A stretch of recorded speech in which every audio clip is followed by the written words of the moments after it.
ఏమండి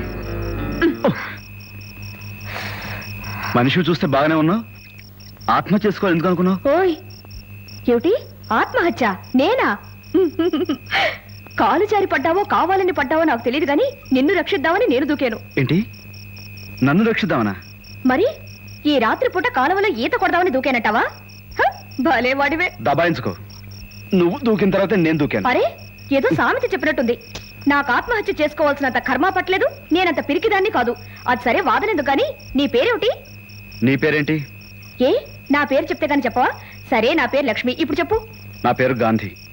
మహాత్మా గాంధీవా? కాదు, వట్టి గాంధీ. ఒట్టి ఇంటి పేరా? వట్టి కాదు, గట్టి మా ఇంటి పేరు.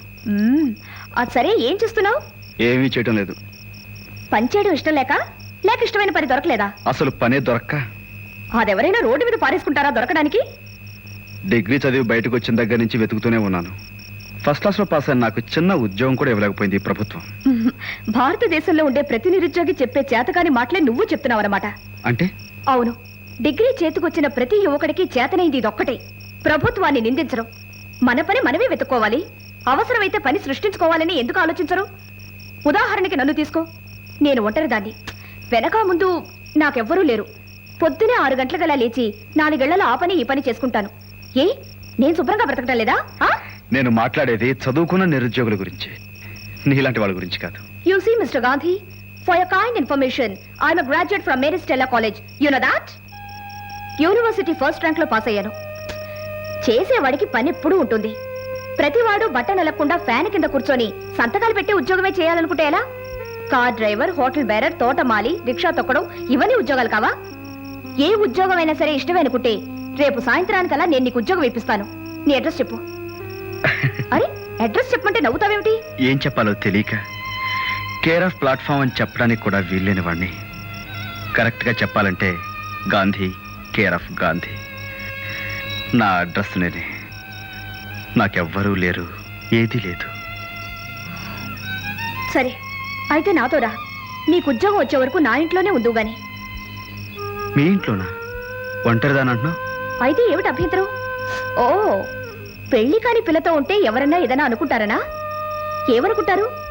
నీకు నాకు ఏదో సంబంధం ఉందనుకుంటారు, అంతేనా? మనిద్దరి గురించి మనకి తెలిసినప్పుడు ఎవరేమనుకుంటే మనకి? ఇదిగో మరీ ఆడపిల్లలా ఆలోచించుకో, పద.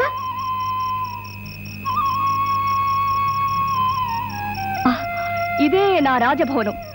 సొంతం కాదులే, నెలకు 15 రూపాయలు అద్దె. ఏరా సెకండ్ షో సినిమా నుంచా? అదేం లేదక్క, అలా ఈయన ఇంతకు ముందే నీకు తెలుసా? బాగా తెలుసు. వస్తానక్క. ఏమిటి 500 ఖర్చు పెట్టేశావా? ఇంకా ఉన్నాయి. ఆ డబ్బు ఖర్చు పెట్టే ముందు రూపాయికి ఒక్కసారి చొప్పున గుర్తుంచుకో, అది ఒక శవం సంపాదించి పెట్టిందని. చచ్చిన తర్వాత కూడా ఉపయోగపడిన ఆ శవం గొప్పతనం ముందు బతుకుండి చావుల మీద బిజినెస్ చేసే నువ్వు ఎంత అల్పుడువో రూపాయికి ఒక్కసారి చొప్పున ఆలోచించు. మనిషి తాను బతికి 10 మందిని బతికించాలి. 10 మంది చావుల మీద బతకటం చావు కన్నా హీనం. గుర్తుంచుకో. లోపలికి రాగాంధీ, రాగాంధీ. ఇదే మన అంతఃపురం. ఆ తలుపు తీసుకొని బయటకు వెళ్తే బాత్రూమ్, ఇది కిచెన్, ఇది డైనింగ్ హాల్, ఇది డ్రాయింగ్ రూమ్. రాత్రికి ఇవన్నీ పక్కకు తోసేస్తే బెడ్రూమ్. ఎలా ఉంది? బాగుంది. ఏమిటి? ఆకలి. ఐఎమ్ సారీ, 10 నిమిషాల్లో వంట చేస్తాను. ఈలోగా ఇదిగో ఇదిలో వేరుశనగ పప్పు ఉంది, లాగించు. కూర్చో కూర్చో. ఏమిటో ఆకలంటే గొప్ప గౌరవం నాకు. సంతోషం, దుఃఖం, స్నేహితులు, బంధువులు, కట్టుకున్న వాళ్ళు, కడుపున పుట్టిన వాళ్ళు ఎవరూ మనతో రారు. మనిషికి జీవితాంతం తోడుగా ఉండేది ఈ ఆకలి ఒకటే. అందుకే అదంటే అంత గౌరవం నాకు.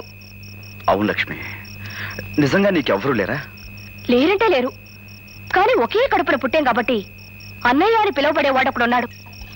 పరమ నీచుడు, పని పాట లేకుండా పెళ్ళారి డబ్బులా మార్చుకు తినే నికృష్టుడు. ఆ కుళ్ళు భరించలేక ఒంటరిగా బ్రతుకుదామని వచ్చేశాను. ఇందాక నిన్ను రక్షిద్దామని కాలంలో దూకేనని డబాయించాను కదూ. కానీ అప్పుడు నన్ను 2 రౌడీలు తరువుకొస్తున్నారు. వాళ్ళ నుంచి తప్పుకోవడం కోసం దూకాను.